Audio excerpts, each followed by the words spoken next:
নমস্কার বন্ধুরা, স্বাগত জানাই তোমাদের আমার ইউটিউব চ্যানেলে। তো এই মুহূর্তে যে বিষয়টি তোমাদের সাথে আলোচনা করব সে বিষয়টি অত্যন্ত উদ্বেগের এবং সেই বিষয়টি অত্যন্ত দুঃখের।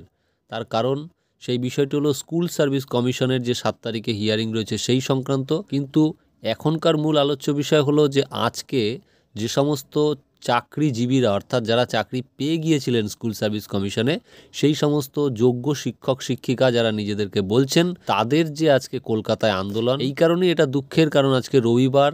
সাধারণত যারা শিক্ষক শিক্ষিকা তাদের জন্য কিন্তু আজকে ছুটির দিন, কিন্তু এই ছুটির দিনেও কিন্তু তাদের শান্তি নেই। তাদেরকে নিজেদের চাকরি টিকিয়ে রাখার দাবিতে কলকাতার রাজপথে তাদের আন্দোলন করতে হচ্ছে এবং এই আন্দোলন তারা বলেছেন যে যতক্ষণ না পর্যন্ত 7 তারিখের হিয়ারিং হচ্ছে ততক্ষণ পর্যন্ত তারা চালিয়ে যাবেন এবং যতক্ষণ না পর্যন্ত তারা ন্যায় বিচার পাচ্ছেন ততক্ষণ তারা কিন্তু নানাভাবে এই আন্দোলনটাকে জিইয়ে রাখবেন। তার কারণ তারা বলছেন যে তারা সম্পূর্ণ যোগ্য। তো আজকে তারা কি দাবি রাখলেন বা কি আন্দোলন করলেন সেটা একটি টেলিভিশন চ্যানেলে প্রকাশ করা হয়েছে। তার কিছু মুহূর্ত তোমাদের সামনে তুলে ধরছি, দেখো। চাকরি হারানোর আশঙ্কায় 2016 এসএসসি শিক্ষকদের বিক্ষোভ, ধর্মতলায় উত্তেজনা। 2016 সালের প্যানেল পুনর্বহালের দাবি তারা জানাচ্ছেন। হাইকোর্টের নির্দেশে 2016 সালের প্যানেল বাতিল হয়, যদিও সুপ্রিম কোর্টের নির্দেশে স্থগিতাদেশ হয়।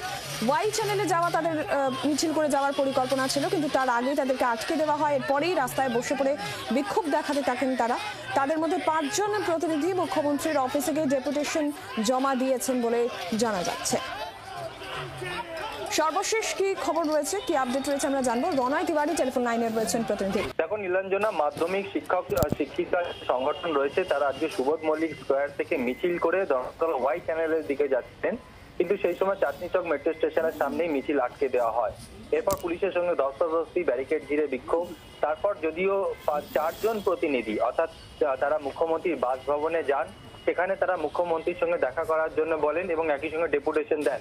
ওখানে যারা নিরাপত্তা রক্ষীরা ছিলেন তারা বলেন যে মুখ্যমন্ত্রী কারোর সঙ্গে দেখা করবেন না এবং একই সঙ্গে তারা জানিয়ে দেন আজকে যেহেতু রবিবার, অফিস বন্ধ, তাই তারা এই ডেপুটেশন নিতে পারছেন না। তবে তারা যে এখানে এসছেন তাদের এটা জানিয়ে দেওয়া হবে উপর মহলে, সেই তারা দেবেন, মেল করে জানাবেন এবং মেলের মারফত তারা জানাবেন। তবে এই আন্দোলন তাদের থামবে না, অর্থাৎ আগামী 7ই জানুয়ারি সুপ্রিম কোর্টে যে শুনানি রয়েছে সেই শুনানির দিকে তারা তাকিয়ে রয়েছেন। বিশেষ করে যারা চাকরি করছেন স্কুলের শিক্ষক শিক্ষিকারা, এবং একই সঙ্গে তারা ধর্মতলা ওয়াই চ্যানেলের 27 তারিখ থেকে তারা অবস্থানে বসেছেন। তাদের এই অবস্থান ধর্ণা চলবে যতক্ষণ না পর্যন্ত এর কোনো পথ বেরিয়ে আসছে, এমনটাই তারা বলছেন। আমাদের পূর্ব নির্ধারিত কর্মসূচি অনুযায়ী আমরা মুখ্যমন্ত্রীর বাসভবনে 4 জন সদস্যের প্রতিনিধি দল যাই, কিন্তু পূর্ব নির্ধারিত কর্মসূচি থাকলেও তিনি আমাদের সঙ্গে সাক্ষাৎ করেননি। আমরা যেটা দাবি জানাতে গিয়েছিলাম যে আমরা লড়াই করছি কিন্তু 25,753কে বাঁচানোর জন্য না, আমরা লড়াই করছি 19,000-এর জন্যে। কারণ আমরা মনে করি যে এই 19,000 শিক্ষক এরা যোগ্যতা এবং মেধার ভিত্তিতে তারা চাকরি পেয়েছেন এবং এদের চাকরি যাতে কোনোভাবে না যায়।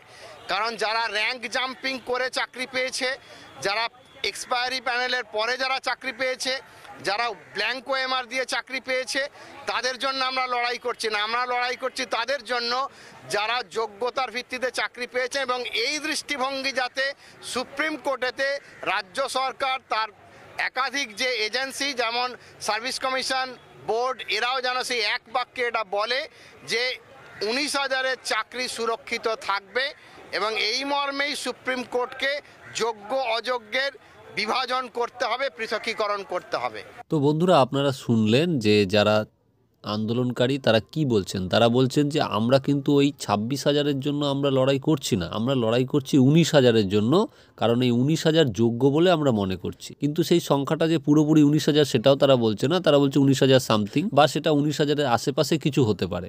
এখন সেই সংখ্যাটা কত সেটা নির্ধারণ এখনও কিন্তু সুপ্রিম কোর্টে হয়নি। আপনারা সকলেই জানেন, ইতিপূর্বেই একটা ভিডিও দিয়েও আমি বলেছিলাম যে সুপ্রিম কোর্টে এসএসসি এবং সিবিআই যে সংখ্যাটা বলেছে অযোগ্যদের, যে ম্যানিপুলেশনের যে সংখ্যাটা এবং ম্যানিপুলেশন করে চাকরি প্রাপকের যে সংখ্যাটা, সেই সংখ্যাটার মধ্যেও কিন্তু কিছু ফারাক রয়েছে, মানে প্রায় 600 মতন ফারাক রয়েছে। তো এইটা একটা বিষয় রয়েছে।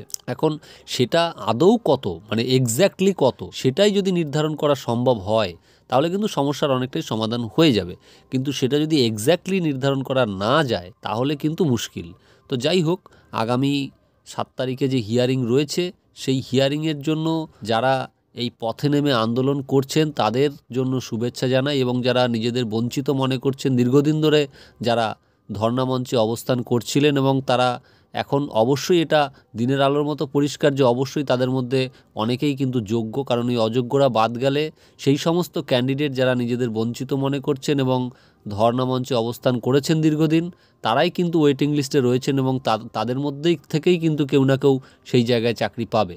তো সেটা একটা বিষয় অবশ্যই সেটা, কিন্তু কথাটা হচ্ছে যে পুরো প্যানেল যাতে বাতিল না হয় সেই প্রসঙ্গটাই কিন্তু এই আন্দোলনকারীরা বলছেন যে এসএসসি সেটা দায়িত্ব নিক বা রাজ্য সরকারের যে সমস্ত সংস্থাগুলো রয়েছে তারা দায়িত্ব নিয়ে সেই সুপ্রিম কোর্টে সওয়াল করুক এবং সুপ্রিম কোর্টে এমন একটা সেগ্রিগেশন যেন সম্ভবপর হয়ে ওঠে সবার প্রচেষ্টায়, যাতে করে এই যারা যোগ্য মানে যেটা তারা বলছেন 19,000-এর আশেপাশে, কিন্তু সেটা যদিও তাদের কথায় ঠিক হবে না, সেটা সিবিআই বা এসএসসির দেওয়া তথ্যের উপরেই ঠিক হবে। তো যাই হোক, সেই সংখ্যাটা অনেকটাই আর কি, তো সেই সংখ্যাটা যেন বাঁচে, তারা যেন তাদের চাকরিতে বহাল থাকতে পারে এবং যারা অযোগ্য তাদের চাকরি গেলে কিন্তু এই সমস্ত যারা আন্দোলনকারী যারা পথে রয়েছে এখন তাদের কোনো অসুবিধা নেই।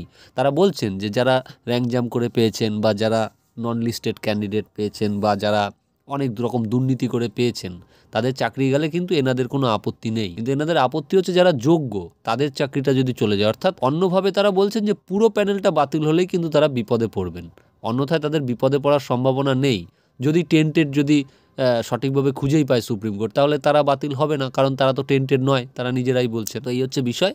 তো এইখানে বঞ্চিত চাকরি প্রার্থীদের যিনি আইনজীবী তিনি কিন্তু ইতিমধ্যেই তিনি একটি বার্তা দিয়েছেন আমাদের। সেই বার্তায় তিনি যেটুকু এখন বললেন যে দিল্লিতে এই মুহূর্তে প্রচণ্ড ঠান্ডা রয়েছে, 12 ডিগ্রির আশেপাশে, এবং তার আগেই তিনি তার ফেসবুক প্রোফাইলেও একটি ছবি দিয়েছিলেন যে তিনি বেশ কিছু মামলা লড়ার জন্য সুপ্রিম কোর্টের উদ্দেশ্যে রওনা দিচ্ছেন, এইরকম একটা ছবি তিনি পোস্ট করেছিলেন। তো এই হচ্ছে সেই ছবি এবং তার যে ভিডিও বার্তা সংক্ষিপ্ত সেটাও আমরা শুনে নেব। বন্ধুরা, দিল্লিতে যথেষ্ট ঠান্ডা এই মুহূর্তে। দিল্লির এই মুহূর্তের টেম্পারেচার ইন অ্যান্ড অ্যারাউন্ড 12। নতুন বছর নতুন করে শুরু করা, নতুন উদ্যমে লড়াই।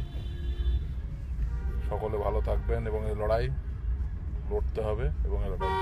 বন্ধুরা, আপনারা শুনলেন যে ফিরদৌস শামীম বাবু তিনি কিন্তু নতুন বছরে নতুন উদ্যমে লড়াইয়ের কথা বললেন। এতদিন যাবৎ বিভিন্ন চ্যানেলে বিভিন্ন সোশ্যাল মিডিয়াতে তিনি এই মামলাটি সংক্রান্ত অত্যন্ত গুরুত্বপূর্ণ বেশ কিছু তথ্য দিয়েছেন, যুক্তিতর্কতে অংশগ্রহণ করেছেন।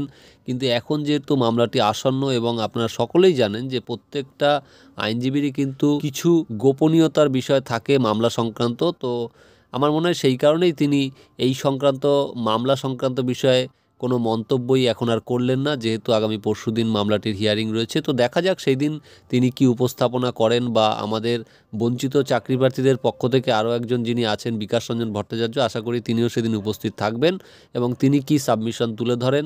তো এছাড়াও কিন্তু এই মামলাটি যেহেতু আপনারা বুঝতে পারছেন যে মোট 123টি মতো মামলা ট্যাগ রয়েছে, তো প্রচুর আইনজীবীরা কিন্তু এই মামলার সঙ্গে যুক্ত রয়েছেন, শুধু এরা দুজনই নন। এখন দেখা যাক আদৌ আদালতে এই যে যারা যোগ্য চাকরি প্রার্থী তাদের পক্ষে সেগ্রিগেশন সম্ভব হয় কি হয় না, সেটার জন্য আমাদের 7 তারিখ অবধি অপেক্ষা করতে হবে। তো যাই হোক বন্ধুরা, দেখা যাক আগামী 7 তারিখে কি হয়, সেদিকে আমাদের নজর থাকবে। তো এখনকার জন্য ভিডিওটি এখানেই থাকলো, দেখা হচ্ছে আবার পরের ভিডিওতে। ধন্যবাদ।